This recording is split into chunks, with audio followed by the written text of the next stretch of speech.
Ah,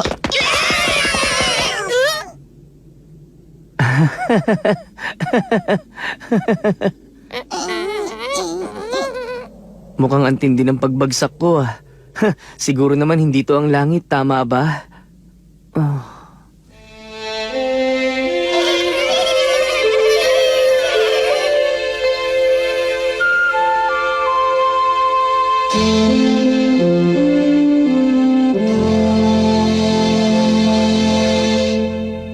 May kautusan sa Ginyu Forces na sakupin ng planetang Yardrat, kaya nakaprogram ang spaceship na maglanding doon. Yun palang dahilan. At malamang yan ang kasuotan ng mga naninirahan sa Yardrat. Oo, naging kaibigan ko sila at binigay nila to sa akin. Nakakatawang itsura nito pero punit-punit na yung sa akin eh. Yan lang ba? Kilala kita. Hindi ka pupunta sa Yardrat at babalik dito nang walang makukuha sa kanila. Hindi sila malakas pero meron silang kakaibang teknik.